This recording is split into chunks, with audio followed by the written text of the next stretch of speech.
Good evening, everyone. Welcome to the Environmental Humanities Practitioner in Residence Public Lecture. I'm really glad all of you are here. My name is Danielle Endries, and I'm the Director of the Environmental Humanities Program here at the U. And I'd like to start by acknowledging that this land, which is named for the Ute tribe, is the traditional and ancestral homeland of the Shoshone, Paiute, Goshute, and Ute tribes. The University of Utah recognizes and respects the enduring relationships that exist between many Indigenous peoples and their traditional homelands. We respect the sovereign relationship between tribes, states, and the federal government, and we affirm the University of Utah's commitment to a partnership with Native nations and urban Indian communities through research, education, and community outreach activities. The Environmental Humanities Program also recognizes that land acknowledgement is not enough in terms of supporting Indigenous sovereignty and freedom. Amplifying Indigenous ecological knowledges is one of the key pillars of our program, through which we are engaged in partnership with the Northwestern Band of Shoshone Nation on some projects. We are a major co-sponsor of an upcoming symposium on Native research methods, and we are generally working to stand with our Indigenous students, colleagues, faculty, and staff on campus, as well as Indigenous nations, peoples, and communities. The Environmental Humanities Program is a 2-year interdisciplinary master's program that educates the next generation of environmental thinkers and leaders toward just and equitable environmental futures. We have also just launched an undergraduate certificate in environmental humanities and transformative justice. There is some information right over there, some flyers and stickers about that, so please pick one up. And this new initiative is led by the amazing Melissa Parks and Corey Pike. A little wave. With generous support from the Mellon Foundation, the Environmental Humanities Program is centered on 3 pillars. I already mentioned the Amplifying Indigenous Knowledges pillar.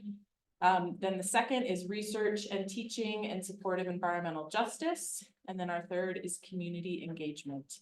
Tonight, we're here to hear from our Mellon Practitioner in Residence, Muskan Walia.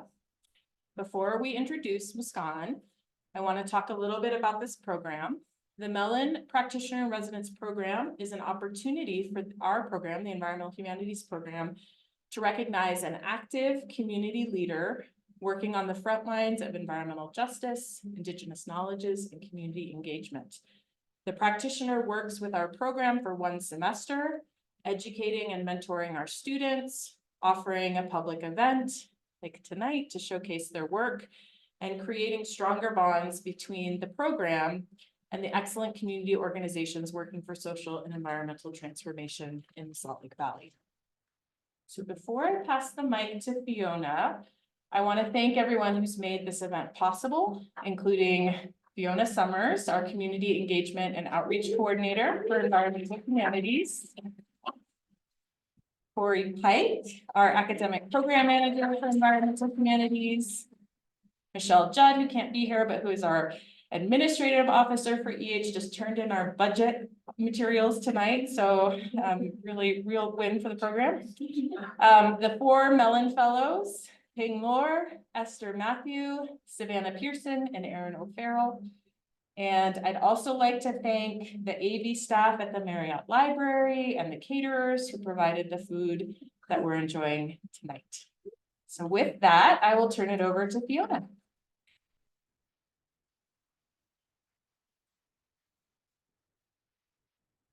Thank you, Danielle. Good evening, everyone. As previously mentioned, I'm Fiona Summers, the Community Engagement and Outreach Coordinator for the Environmental Humanities Program. Thank you so much for making it here in person or virtually to hear from our Spring 2024 Community Practitioner in Residence, Muskan Walia, who is a youth organizer and 4th-year student at the University of Utah studying math and philosophy. After family members developed health issues due to poor air quality, Muskan felt compelled to ensure clean air, uncontaminated spaces, and safety for her family and the rest of her community. In 2020, Muskan founded a campaign with Utah Youth Environmental Solutions, also known as UYES, to commit her local school district to 100% clean electricity transition by 2030. Muskan and her team wrote and passed a revised energy policy for energy efficiency, electrification, and building upgrades in the Davis School District. Since then, she has worked to expand clean energy campaigns to other school districts, several of which have passed 100% clean energy resolutions. After high school graduation, she's young. Muskan, alongside other youth, identified a need for comprehensive climate education to prepare young folks with the skills and tools they need to mobilize around environmental justice issues. To fill this gap, Muskan partnered with 4 other youth organizers and environmental humanities graduate student, Maria Archibald, to collaboratively design a climate justice curriculum for youth across Utah, which is now implemented annually. She is currently working with UYES to develop a youth-led water justice campaign to address pressing water management concerns in Utah and the greater Southwest, with an emphasis on protecting the Great Salt Lake. Muskan's experiences have cultivated a passion and commitment to community building, climate education, and environmental justice. She also cherishes time spent bird watching, gardening, making pottery, and exploring Trader Joe's. I have known about Muskan's work with UYES for about 3 years now. However, the first time I really spent time with her was a few months ago on a Friday night at the Sierra Club. A group of us spent many hours trying to assemble and disassemble a large clock that many youth in Salt Lake Valley had painted for a UYES event. In between the many outings to the hardware store, Muskan shared her perspective on strategic grassroots organizing and the critical role of youth in movements, all while remaining her witty and humbled self. I have been extremely lucky to have worked closely with Muskan over the past several months, and I continue to learn and laugh with her. As the community practitioner in residence, Muskan has done a tremendous job educating and supporting students and staff on the gap between the academy and the community.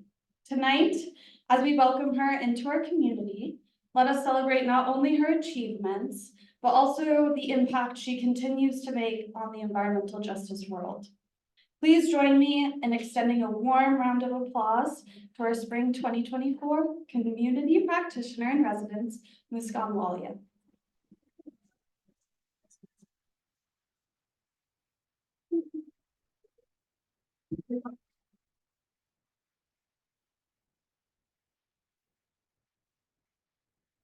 Okay, can everyone hear me? Yes? Okay, Fiona, that was really nice.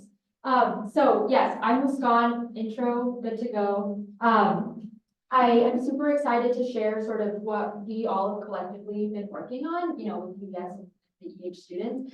And so when I sort of started this role, or when I was like approached by Fiona to think about this role, I was thinking about my organizing experience, and a lot of it has happened with institutions, so academic institutions, the EH program, and nonprofits. And I think it's like a very unique experience to have such a positive experience with these partnerships. But I've also, you know, in the past few years had a lot of academics sort of saying that like bigger institutions are trying to partner with grassroots groups, but they're not doing it in a way that's reciprocal and responsible, but it's sort of becoming like extracted and exploited. Like, how do we sort of change that? So I came into this position wanting to explore that alongside the EH students. And so I think that we've started to make progress on that, and I'm excited to sort of share what we've come up with.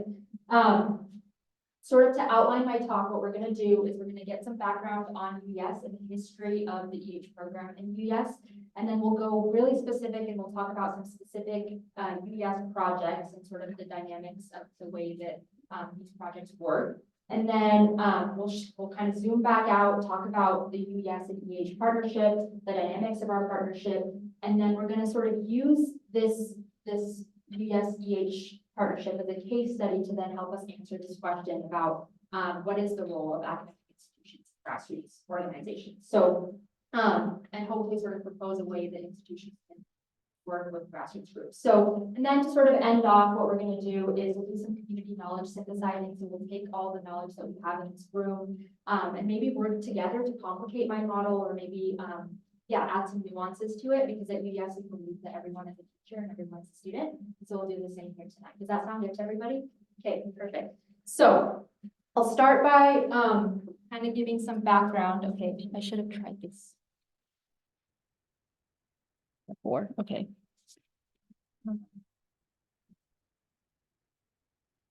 Fiona? I should have took the AV guide more seriously because now it's biting me in the butt. Okay.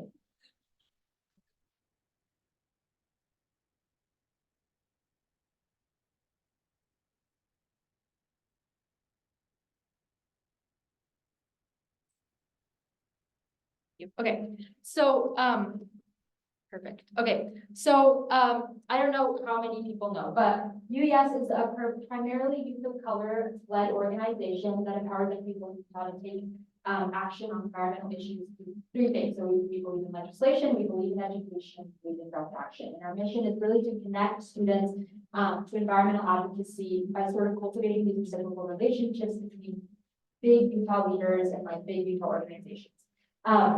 So the first major thing that we did was in 2017/2018, we passed HCR7, which was Utah's first acknowledgement of climate change. And we wrote and passed that. Of course, it was incredible to go allies, but that was kind of the first big thing that we did. And then we leaned more into the advocacy and this like legislation side by launching the energy campaign. So we launched the energy campaign. Salt Lake City School District and Park City School District, which you've seen those transitions. And then, you know, our youth are now sitting on the implementation task forces, and now we're working with Granite School District specifically. So this was kind of how I got involved in this energy campaign. So I created sort of a timeline that we can quickly go over. Oh, this one, okay. That just kind of outlines and maybe helps you visualize things. So as I said, 2017, 2018, we have that HCR7. 2019, we have a resolution in Salt Lake City School District. 2020, we pass it. We launch 4 other campaigns. And then in 2021, Park City passes their campaign. And this is when we connect with the EH program. So I just have these funny photos of me and Maria. And I just wanted to share these because I think it's so, just literally look how scrappy this is. I found that paper in the garbage. I finger painted UYES with my hand. And like our app, like the literal link is just written with pen, you know, just like really scrappy. And this was really where UYES was, you know, when we connected with Maria was, you know, we kind of took this photo as a joke and it ended up circling the internet everywhere. And so that's kind of the digital footprint my parents were warning me about.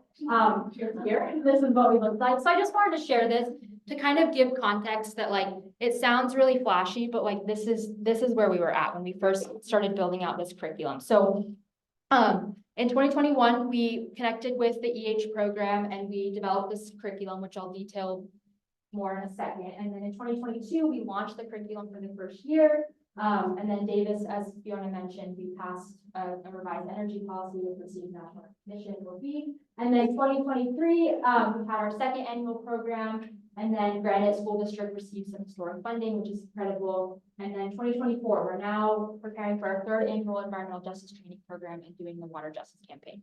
So this is sort of like a zoomed out version of what UYES has been up to.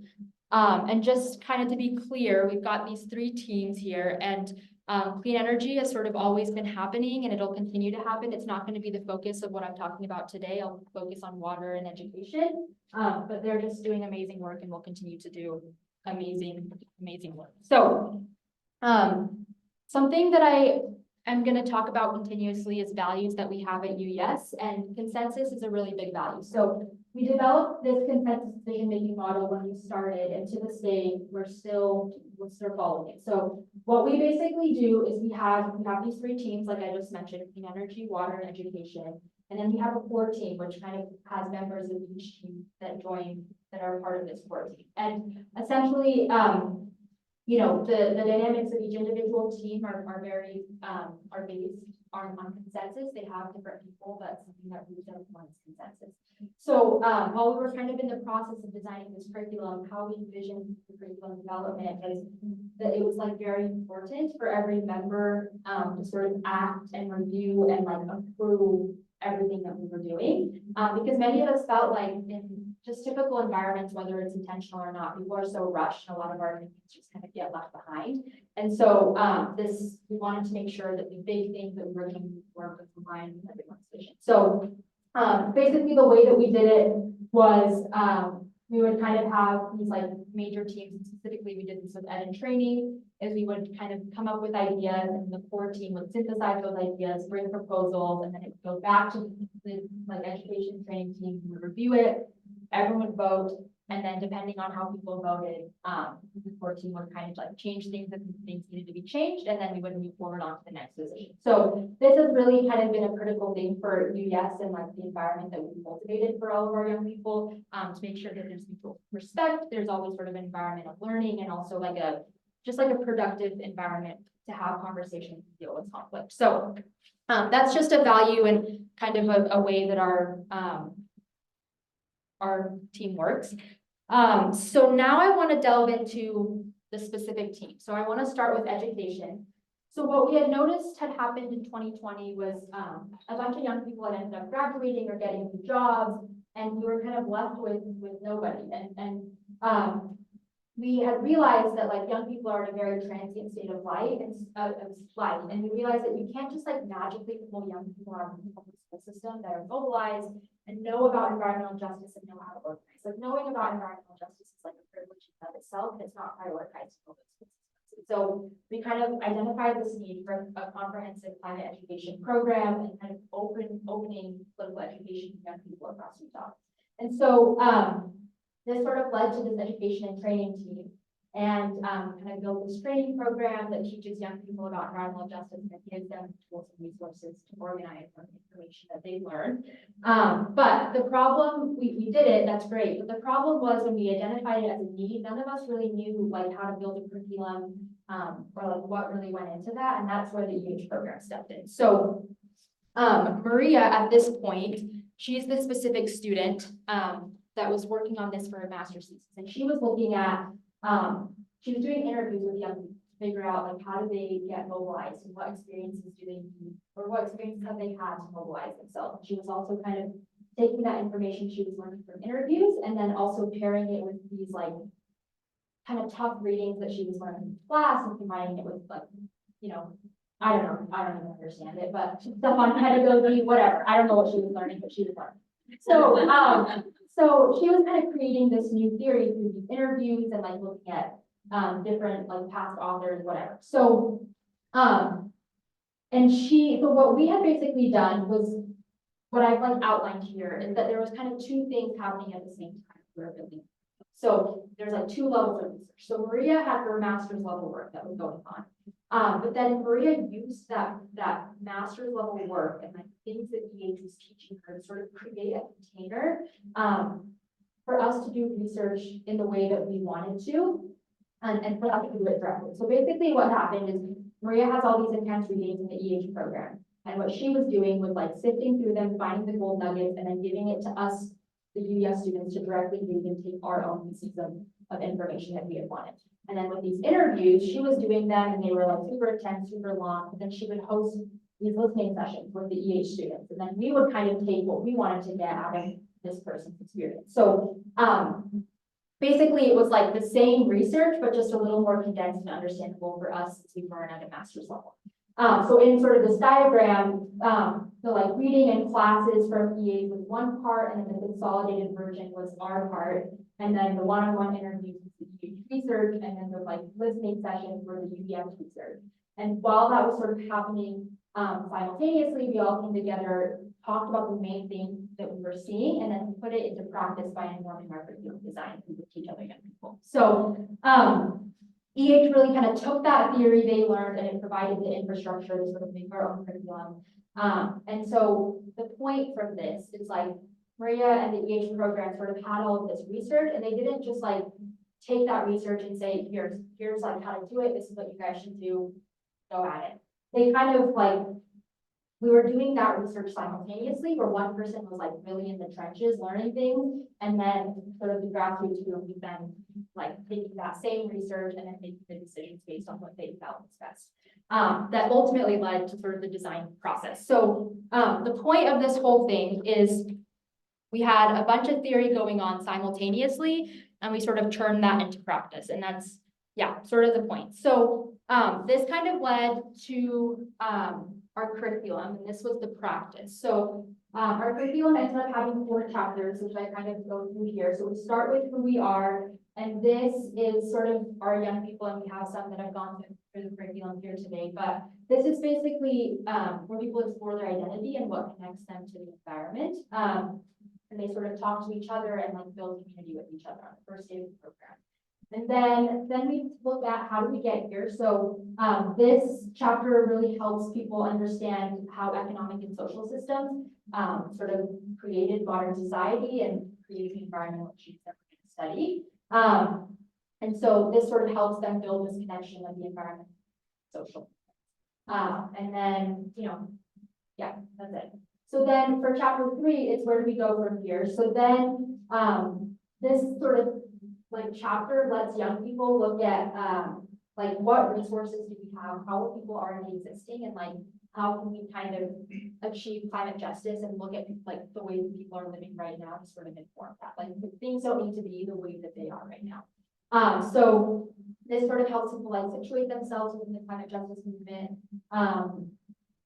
Yeah, and like how they can be the most impactful. So then these 3 are really, you can kind of tell, are like very theoretical. So we're looking at social systems, we're looking at environmental movement, we're looking at like other communities. And then what we're trying to do is with these first 3 things, we've got theory, theory, theory. And then with the last chapter, we've got practice. So how do we get there? And this sort of is where people take all of that theory that they have and they now turn it into practice. And you know, they plan a direct action. So that's what we did the past couple of years, and who knows what the young people will come up with this year. So the actual curriculum design went from theory to practice, and now the actual curriculum goes to theory to practice. And then what ends up happening is that they keep practicing. So we have this sort of self-sustaining model. And the Environmental Justice Training Program, as you can see, is kind of the bedrock of our organization. So it kind of ensures the longevity and sustainability of the organization. And basically what happens is once people graduate from this program, they basically choose a team that they want to go into. And they sort of have a really strong theoretical foundation, which then they use as background to sort of inform new theory and how they're going to build out these campaigns, update the workshops, etc. So we've got more sort of them practicing. So now I kind of want to go into this like statement about knowledge is power and situating the problem that we're looking at today. So we hear this statement a lot, right? Like knowledge is power. And this statement is kind of what's motivated me to really look at academic institutions and grassroots groups. Like those are the 2 groups I'm really interested in. This statement is why. Because I think like knowledge is kind of what academic institutions are specifically charged with creating, and community groups are really what build power. And I want to say this with a caveat that like knowledge is not something that's produced separate from community groups, right? Like community groups have the knowledge. So I don't want it to seem like community groups would just be like la-di-da-di-da, we don't know what we're doing. Like, yeah, they have knowledge, but it's just like institutions that specifically have these resources and are, you know, uniquely positioned with these resources to sort of look at all of the knowledge that's in a community group and like bring it all together. And I think this is particularly humanities. So Fiona was saying I said math, like yeah, they create lots of knowledge in math, whatever. I don't even know what they're there, but in the humanities, a lot of it is like going to community groups and sort of extracting knowledge from them to inform humanities theory. And so I think like, yeah, I don't know. So that's it. But what I like, the problem that I noticed is that, you know, the academic institutions are creating this knowledge, the communities are building power, but there's like a disconnect. And there's no sort of using that knowledge generation for grassroots groups to then build power using it. And so I kind of want to look at now this like UYES EH partnership to maybe help us understand how we could fill that gap. So the thing that I want to do is when I was thinking about this problem, there are like it's kind of a spectrum of where academic institutions could be. So they could be over here, so we could have no involvement, completely neutral. And I think that's kind of where the state is at right now with the new the resolution that passed the Utah Board of Higher Education, where it says all institutions need to be neutral. Don't say a word. We don't care what you have to say. Okay, that's fine. Then we've got this like whole other side of the spectrum, which is these like academics trying to lead movement. So we see that a lot in the water movement here in Utah. Is like scientists who haven't been trained in organizing people that are trying to, you know, lead the water movement, and it's leading to a fracturing of resources. What it's trying to do. So we've got that, and then there's something in the middle, which is like this passive amplification, which is fine. It's like talking about things, sharing projects, sharing things that people are doing, but not really engaging with it. And so that's like really not enough either, right? So I think that there's something kind of in between the passive amplification and leading the movement. You know, so there's like something more than passive amplification, but allowing leadership to stay within the communities. And so I want to tell you what I think it is. So do you remember this thing that I showed you a couple minutes ago about how the curriculum sort of goes from theory to practice? Yeah, okay. So we're going to kind of use this to generalize our solution. So, oh, the P. Okay, so whatever, it's fine. Okay, fine. Okay, so basically I want to synthesize what is happening with EH and with UYES. So at the first sort of bubble here, EH basically harvested all of this theory from a bunch of young organizers, right? And that theory informed our curriculum design process, right? So the EH program took that knowledge from our group, but then handed it back to us and informed our curriculum design process. So then what happened was we created this great curriculum, and now I'm here, UYES is here in this practitioner and residence role. And what we're doing is we're taking what we've learned from designing that curriculum to now teach the next generation of theory makers about community engagement, about education, about water, whatever we've been talking about, right? So, you know, we kind of like are, informing this new theory based on the experiences that UYES has had building a curriculum. And so what happens is the organizer comes back to the academic people and advises, you know, the new students on like what is actually happening on the ground to sort of inform, you know, new theory that they might come up with. So we're kind of here, and now what's happening with this role that I've been in is that now we have EH students that are on our water campaign. So now these EH students are taking what they've learned in class about conservation, about water management, about environmental justice, and the things that maybe like I've told them about, and they're trying to figure out like how to synthesize it and then how to apply it to a new group of UYES students on a water justice campaign that we've identified we need their help with, right? So now these students are kind of using the theory that they have learned from the grassroots group as well as things they've learned in their classes to inform and build out infrastructure that helps the UYES organizers. So then you kind of see like this thing that's happening. So then what would happen next, we hope, is that we build out this water justice campaign. And then a UYES organizer comes back to the academic world and informs and sort of like revises that theory that was used before to create new theory about what was happening on the ground when that water justice campaign was built out. So it's really essentially what it is practice advising theory and theory advising practice and then practice advising theory.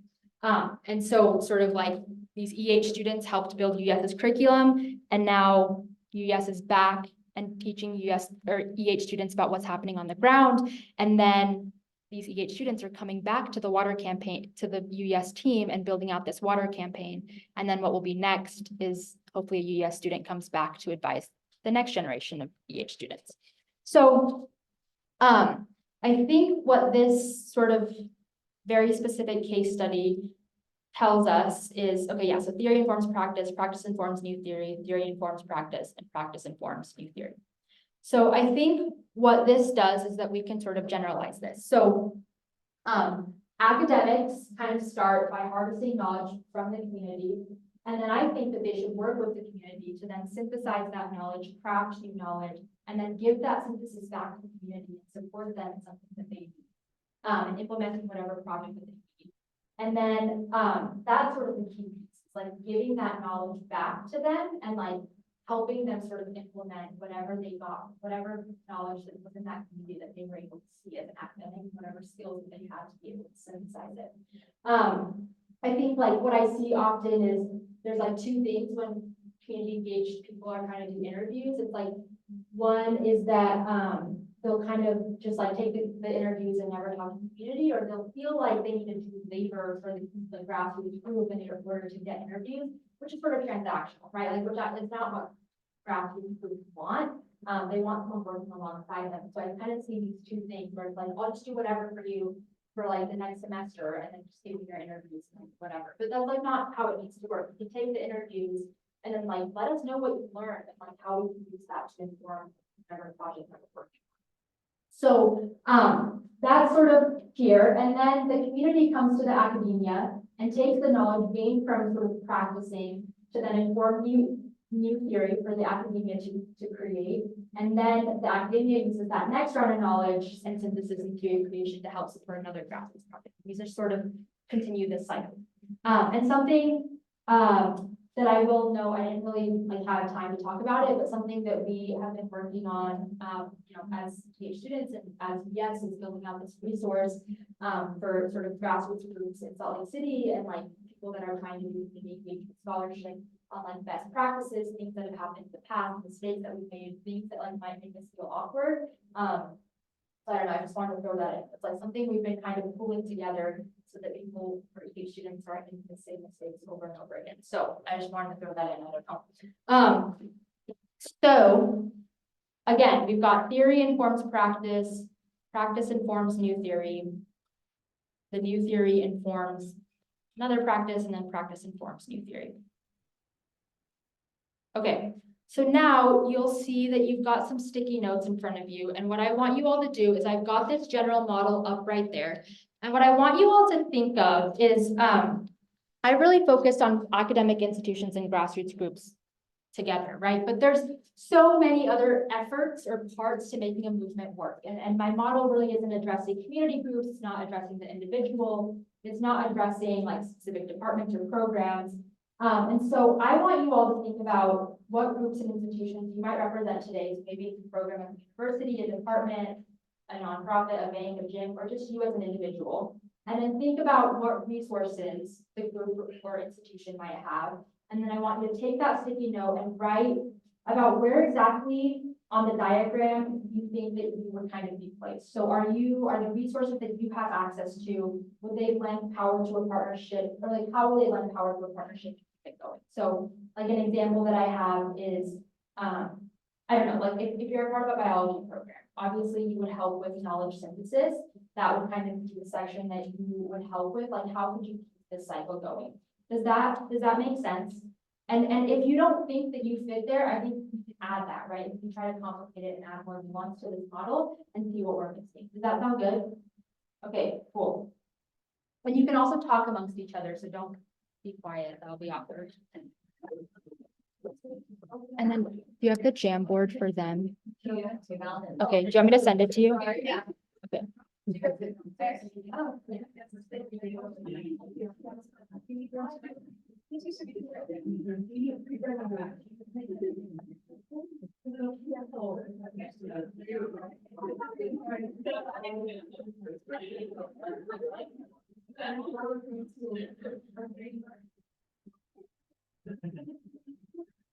Okay, I just sent it to you, Phil.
I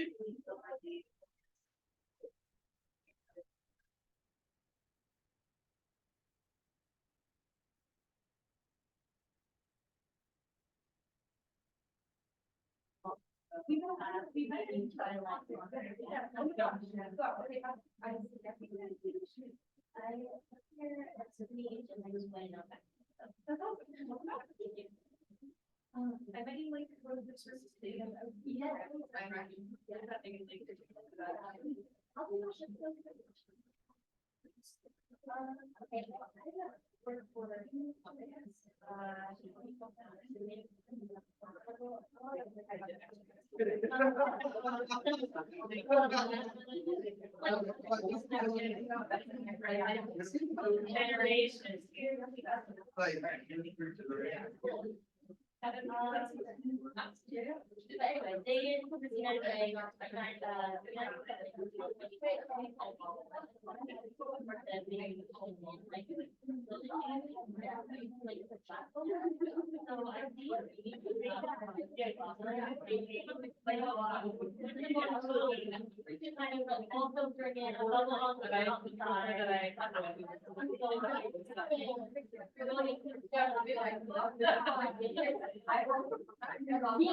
Yes.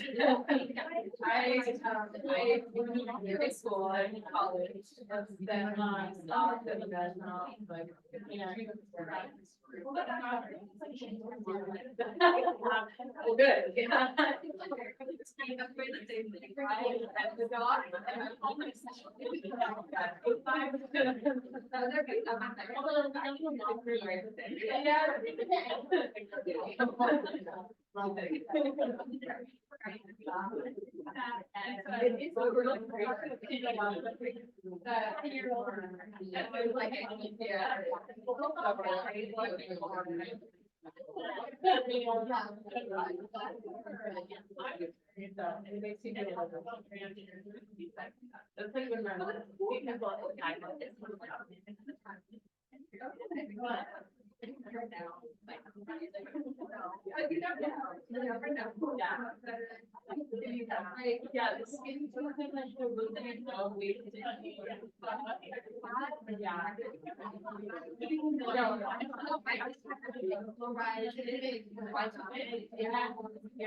Is the trend, right? All happening all at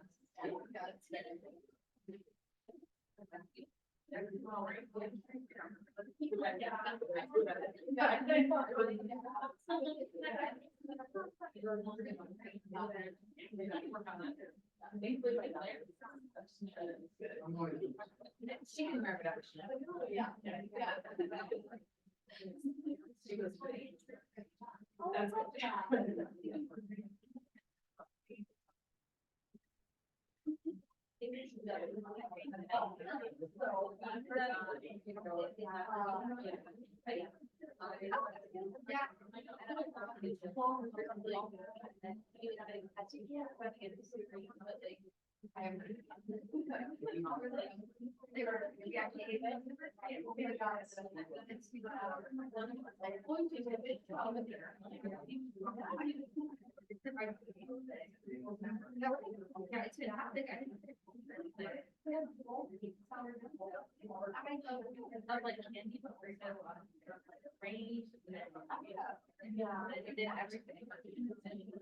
we're going back to okay.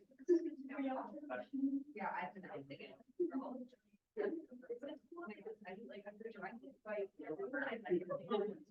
right,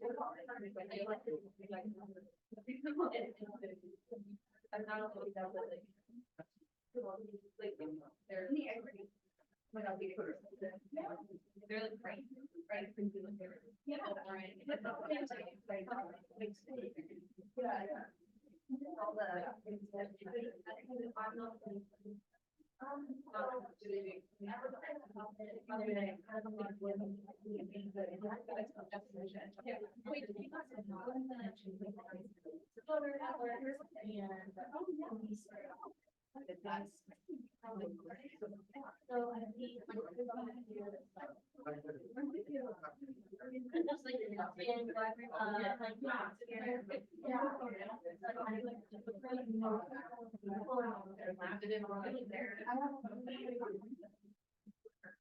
Are you gonna do the thing on-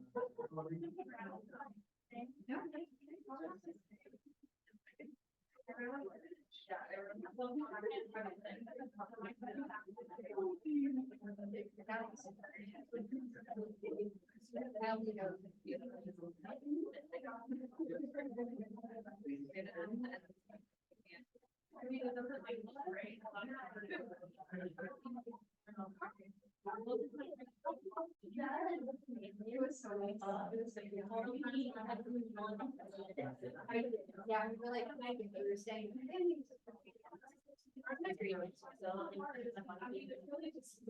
Yeah, I mean, like, they were like.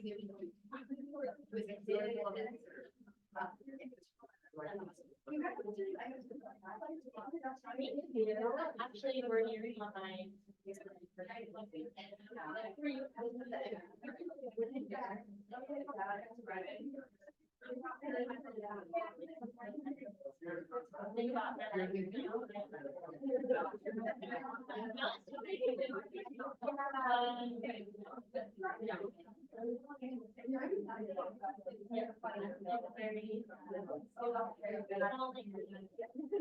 Are you here now?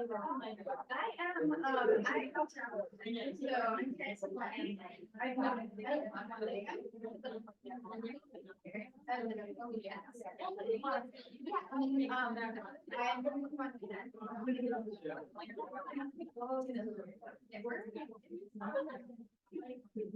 Near where we're at.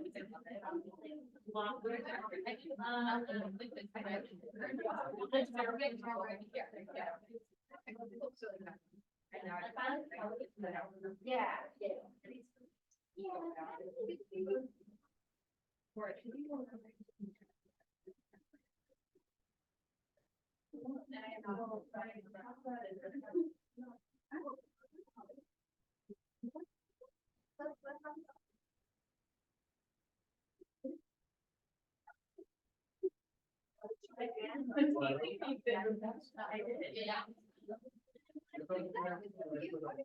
Just not like, all right. I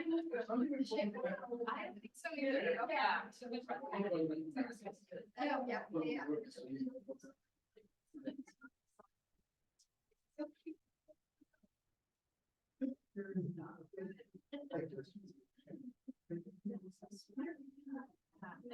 You're in the stuff, right? You're not. Yes. Okay, perfect.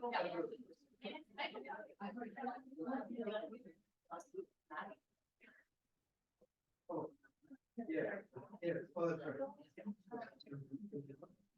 Oh, my God. It's like we're everywhere.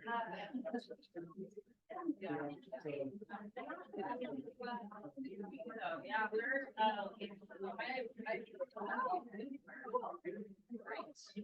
Very like joy. And tearing down. Yeah. This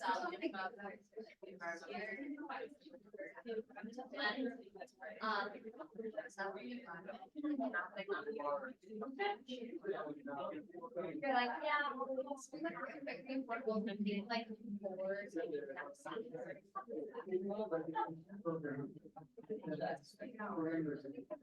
No, I'm taking down the line. I decided. Okay, should we? Oh, Okay, should we get started? okay.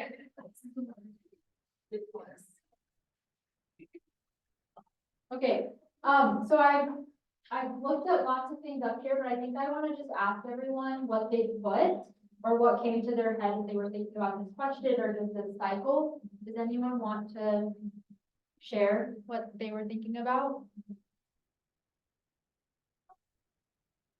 Thanks. Okay, Zoe.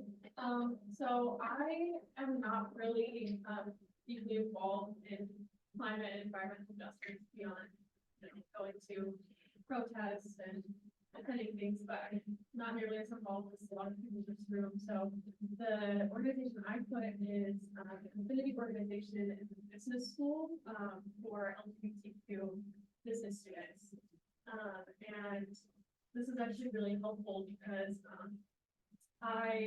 we've been having a lot of trouble getting people to even care about our group. The only people who attend our activities are leadership. So like looking at this model, think of ways to kind of marry the academic portion of like the business school with the goals of our group of like more acceptance and inclusion in the workplace in the business school and business as a whole. Like it wasn't really something I thought about before. So I put my CEO between theory and forms practice and practice forms to theory because right now there's theories about why we should include diversity in the workplace and in businesses, and most of it is based on profit and how it impacts consumers and their release to make products that are more diverse. So I've been thinking about if I use that to form a new theory based on maybe it's just like not like obviously I haven't put it into practice yet, but using that to help form the theories about why inclusion matters beyond just monetary and profit reasons. Yeah, and we were just talking about how, like student clubs kind of are in the middle where they are affiliated with the academics, so students obviously represent groups and social groups are involved in things in the community. And so like clubs on this campus are like positioned well, or a little differently, which I would include, because they're like, they stay in the middle. Yeah. So we have ties to other big groups and also ties to customers. Anyone else want to share thoughts? So we're gonna pretty large nonprofit, and I think some of the work that you're doing around the model and using your experience with UES and EH program as a case study is really helpful for my nonprofit and probably other nonprofits too that do community work, but might not have a best practice for how to do that work. And I think that the academy is well positioned to have certainly training and information that hopefully facilitates those partnerships happening more actively, so that organizations like nonprofits that might not have that engagement expertise can then learn from those partnerships and hopefully apply to our own work and then bring some of those resources back to the community. Nice. Okay, so you kind of see nonprofits like facilitating the two interactions. Or like then learning from what you guys do too. Yeah. And then hopefully giving resources to both. Yeah. Nice. Yeah. I was just gonna add, because I work at the same large nonprofit that Matt works at. And another like function of that organization is to take resources from large donors and reappropriate them in ways that are beneficial. And so I kind of see like a third bubble or like an extra bubble outside of this circle that's like external donors or external, resources. And like I see our nonprofit, like Nat said, sitting kind of in the middle of the academic and the practice and also the funding, like here in the middle, to kind of bring that in and like show the work that the people are doing in academics and in the organizing to those people so that hopefully incentivize them to give more as well. And like, Yeah. So like as a facilitator for resources. anyone else? Yes. To be clear, I'm a private citizen, but I work for the state of Utah in environmental quality. And I feel like we sort of start, I feel like we're one of the groups that sort of start at the very beginning of the circle, a lot of direct monitoring and testing of water, air, pollution, etc., all over the entire state. So we have a lot of information that is technically publicly available. I think that the point where it's going to get stuck, where I see people not necessarily access or feeling like they're not able to interpret resources is because it's incredibly complicated and we don't do a great job of interpreting it for people, partly because we're not supposed to like, have this way. It's very hard. Be able to whatever they are able to get.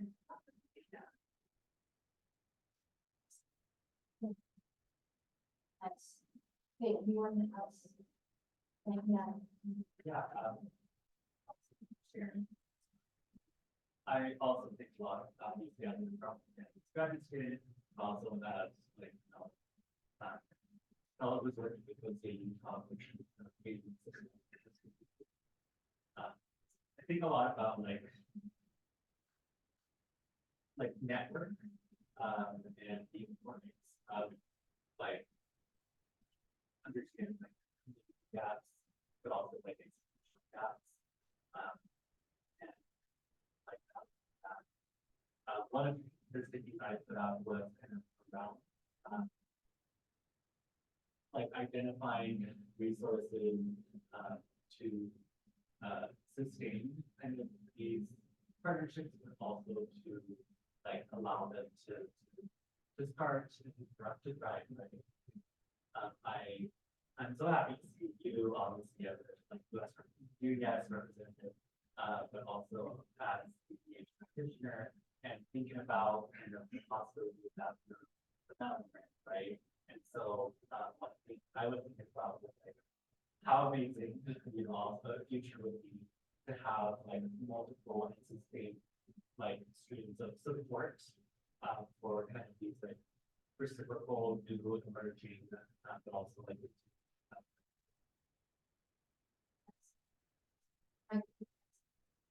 I think it's kind of simple, but I feel like it's clear. I mean, we come from a kind of variety of undergrad disciplinary backgrounds, and we're doing a variety of like fellowships and work assignments, and we're just on like kind of number of email lists, many of which share public events that are sharing expertise that the community is interested in, and thinking like invite organizations that we're a part of or partnering with to come to those public events or help formulate questions that might be useful to ask to experts at those events or facilitate kind of connection between our like professors and their expertise in the community group. I don't know.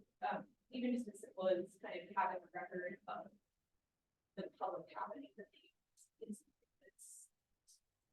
Yeah. Anyone else want to share something? Yeah.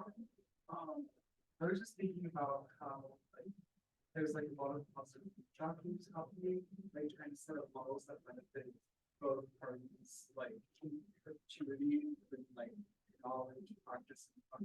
But there's also a lot of groups that occupy spaces in both sides, like both academia and in work-present spaces. Like lots of like other marginalized communities and communities of public state and state council.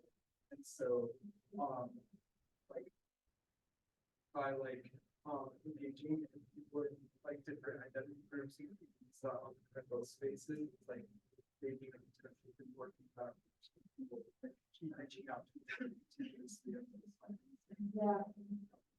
It kind of makes sense, like foundation. That's good. I like that. Okay, anyone else? Okay. Cool.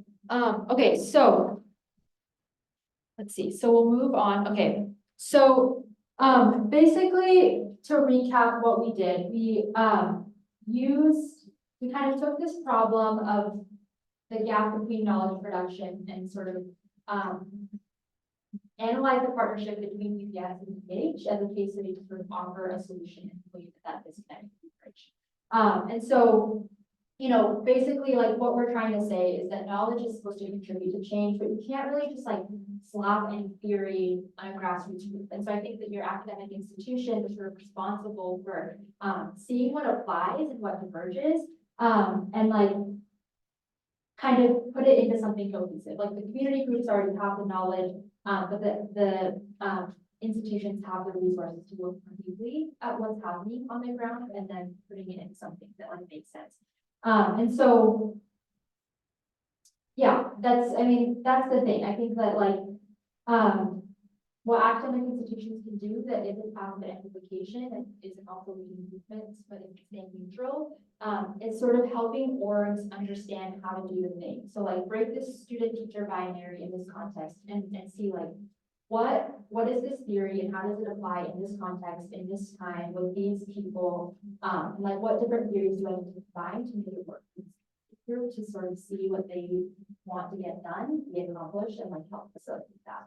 So I think that's kind of the like general proposal that I have learned, seeing EH and UYES interact and being part of sort of the creation of that partnership.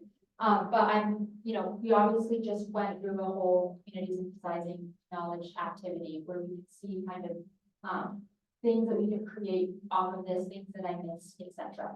So that's basically it. I'm open to any questions, but if you don't have any questions, we can just leave. So yeah, that's it. Yay.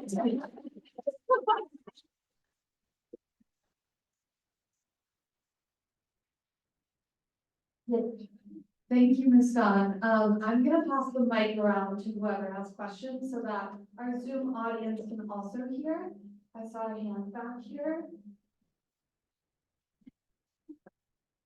I'm curious how UYES determined sort of what your focuses are. How did you pick climate justice and water? Were they things that sort of students and you were particularly interested in? Were they things that you felt would make more impact in? Sort of how did that prioritization? Yeah. So I think education is, we understand why education is a priority. And then why we decided water. So a lot of our young people, and I'll speak from my personal experience, Fiona was talking about this, but I had some personal things that happened with bad air quality and sort of felt like things were unfair because the things that happened to my family were just because of where my childhood home was located. And so at the time that we were starting the curriculum, the Great Salt Lake wasn't really in the news, but it was something that we had known about. And this sort of felt like the curriculum felt like a way for us to insert ourselves in the conversation and sort of have a say in the way that air quality would impact us, because a lot of us before didn't get a say because we didn't get to choose where we lived. And so that was sort of how that prioritization happened. And it kind of was all of a sudden, our direct action led to this die-in, which led to a lot of eyes on us and also sort of placed us as leaders. And framing the issue in sort of an environmentally just way. And why do we prioritize environmental justice? I think it's the UYES kind of became a hub for a lot of organizers of color and organizers that have just been excluded from the environmental movement. We talk a lot about this very stereotypical environmental movement here in Utah, and what brought us together was those lived experiences, and those lived experiences aligned with environmental justice and those tenets. And that was sort of why we chose to organize. And then we sort of just have stuck with water ever since. It seems like the movement just keeps getting worse, and so we just are hey, we got to stick with this and make it water justice. So that's sort of what happened. And I think that energy and water are just kind of the two big things that Utah is dealing with and Utah faces, and is kind of always part of the conversation. And so we've stuck with those kind of two things as our priorities, is that we kind of contribute and bring a perspective of environmental justice. Thanks.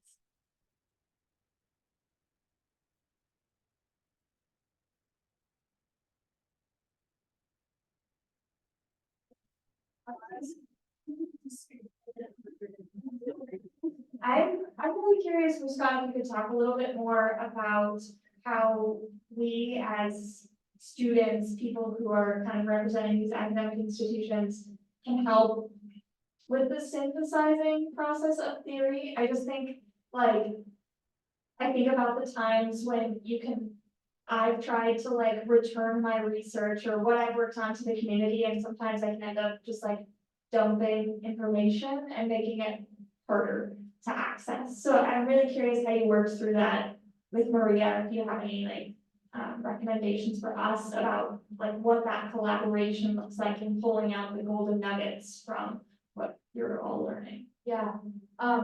Well, I will say that sometimes it definitely felt like Maria was just piling stuff on us. Sorry, Maria. And I didn't read all of it. Honestly, Alan, did you read all of it? No. Sometimes it's fine. But I would say that, the way that like made it kind of accessible for us was that, we had kind of figured out like what formats were best for us. So like we did really well with listening sessions and like having people come in. And like I think Maria would have a conversation before with them about like what to touch and like what was theoretical. I think also like, what we did was, yeah, I mean, we would have sometimes these readings, but like there was always the assumption that no one read them. So there would be like presentations basically, which like, yeah, it can come across as condescending, but because we had sort of had this agreement in the beginning, that, like, facilitate these workshops, it was like sort of structured as a workshop. So, like whatever Maria was learning, in her classes, she like would inform the workshops. And so it was like really important that she wasn't just like sitting up there talking to us about whatever and lecturing us, but like ask questions, to sort of like put, like get our input and, again, break that teacher-student binary.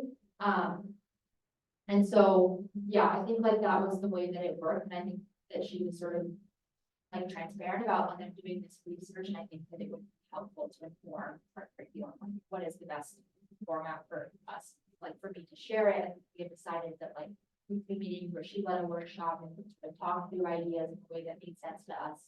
It's like a really empowering process. So, yeah, I mean, like definitely sometimes it was like overwhelming. Like we don't care. But like we kind of, you know, shifted and like most of the time those two formats for us. Yeah. Okay. I have a question that's maybe like obvious, but I feel like it's worth talking about. So I was just wondering if you could talk a little bit more about specifically the power and the intention of having youth voices and youth perspectives be centered in this work. Like obviously you have done this model with many age of folks in the community and academic institutions. And it applies, obviously you've got like a general sort of model that you've extracted from your experience. But I'm just wondering if you could kind of touch on like specifically a youth perspective that is so important for you. I would say, like what I have witnessed, and I think happens in like every movement, is youth tokenization. And so what I see a lot is like adults organize things and then like bring young people and take a photo with them and then are like, hey, like go away, you know, shoo. Like and also in a lot of movements, like where we're organized, like in the Salt Lake City space, specifically when we're organizing things, people are like, okay, what should we do with the youth? Like, should we just like put them in a different room? Like, should we teach them different things? And like, there's sort of just like no perspective that we're also humans that are like competent and like know how to read, you know? And so, I think like why I wanted to focus on this is like, they kind of like, I don't know, young people are like so incredibly powerful and have like, if we look back at social movements are the ones that are like really led the social movements. And as we like look at things that are happening like right now, like young people are leading those. And like, I think it is like really impactful, like as a young person in junior high or high school, like have an adult do things for you and then take photos of you to just like use your name or your face or whatever, and then like not empower you to like actually take leadership. And I think that's why I wanted to focus on that, is that like the harms of not doing it, like can really detract a young person from ever like engaging in leadership or engaging in like having their voices heard. And like a lot of people, particularly when I was in the Davis Clean Energy campaign, like in Davis County, we're not really like taught or like we're kind of discouraged from using our voices or like saying things that like we want to do. And it kind of gets worse. Like you're like pretty good when you're like in elementary school, and by the time you're in junior high and high school, you're supposed to not shake things up. And so I think that that can be really detrimental for creating campaign leaders. And so I mean, that's, I focused on it because obviously we UYES is an organization, but I also think just the detriments of being tokenized is like really harmful for young people and youth. So like anything that we can do to like be okay with it being a little scrappy and a little messy, but seeing like how much growth and trajectory happens from them just reading it fully through, is sort of really empowering and a great investment, like, you know, what has happened with UYES organizers. So yeah. Hi, good, how are you? I'm wondering if you could talk a little bit about your process of building trust, with Maria, with other EH folks in the program in general, and, that was an important part of the partnership, and how you might, recommend other folks like in the academy to go about building trust, with like grassroots groups and big lumber, especially considering some of the extractive histories and, yeah, just like bad things that happen with research and research. Yeah, I think that there were like two things that helped, UYES and EH build trust when we kind of did it initially with the first, EH student. And I think that the first is like, there was always transparency and motives and reasons and whatever. And I also think that a lot of our first meetings were sort of focused on just like values. So there was like no rush on the process, and like, obviously Maria had a thesis to complete and whatever, but like there was never any sort of rush on our end to like fast or quicken our process or like, you know, whatever. And I think also like, the way that, like, yes, we spent a lot of time talking about values, we spent a lot of time being transparent in people's intentions. And then also like every single meeting was kind of structured after that, where we would like we had like whatever value that people had expressed for the sake of just expressing values. Like I feel like in meetings, a lot of times, like you just say something because you just want to say it's important to you, and they're like, hey, where does this fit into our agenda? I'm like, I don't know, I just wanted to say it. And so we kind of had this like space where people could just talk openly, but what was really thoughtful was that like when we were making our agendas or when Maria was making our agendas, those values were always remembered and they were brought up in the process correctly. And so like consensus, like that was like not a thing that Maria was like, I've learned that this is really important, we should do this. It was like something that a lot of the youth organizers we originally started with and said they feel like they get forgotten about or they're not comfortable speaking up sometimes when everyone else agrees. And so we designed a process that makes sure that everyone's comfortable with that. And yeah, it was sort of like that continued thoughtfulness that allowed us to build, you know, like a lot of trust. And obviously, like she stayed with us, and the EH program continues to stay with us. And so we've like, you know, are completely trustworthy with the intentions. But I think that those were kind of like the two.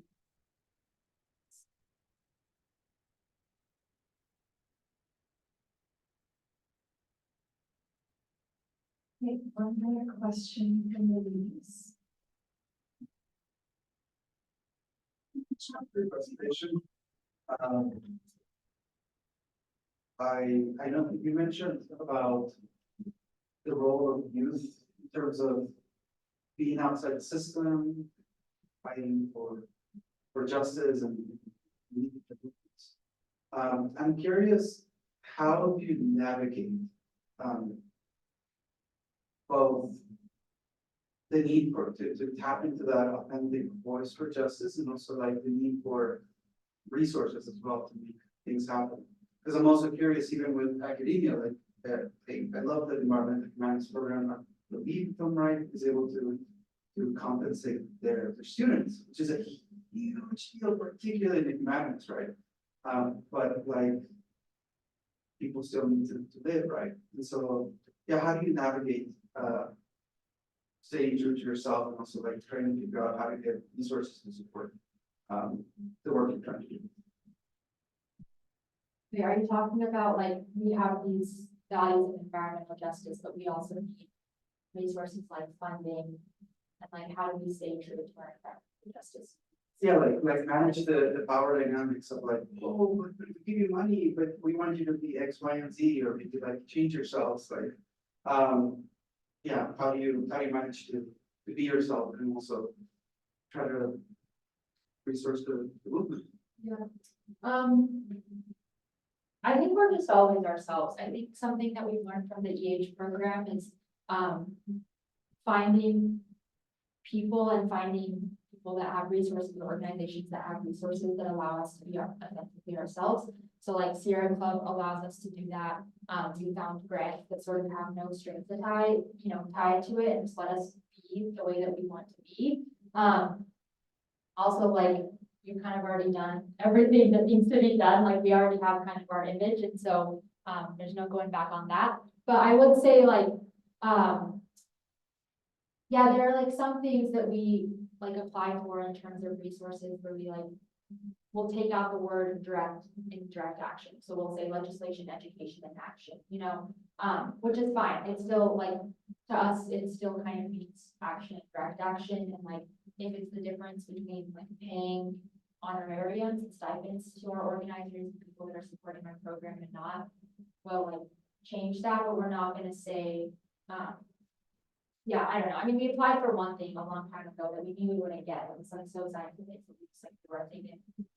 Kind of like code switched a little bit and it just like didn't align. People can kind of see that, but I think like what, I don't know, like what the EH program have taught us and like what the, like, you know, other groups that we've been connected to have taught us is that like, we just like kind of need to stay true to that because there's like far too many people who are trying to act and balance both sides. And it just like leaves kind of a bad taste in your mouth, and like the values that we're standing for align with people and align with organizers that lead our like the young people that have sort of shared their experiences and story, and sort of like belittle those or like try to hide them or make them more moderate. It's sort of like a service to these young people. And so, and like that's what normal society tries to do. And so like we kind of want to provide that space where it's like, hey, we'll find another way to give you an honorarium or a stipend so that we don't lie about your experience. We try to make it more digestible for other people. So yeah, that's my answer. Thank you, Muskan, so much.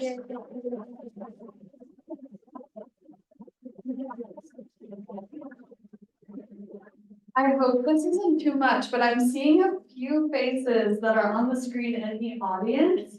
If you are a part of UYES, could you raise your hand? And can we give them a big round of applause?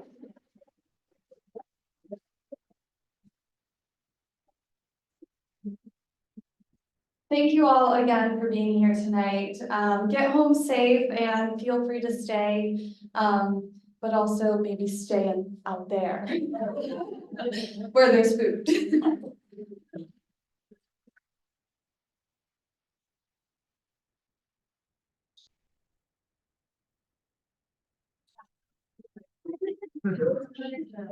Yeah, it's all right. These questions were really good. Yeah, I agree. Like, it's like going to a restaurant, getting food and snacks that you like. But they're actually good. Yeah, it's.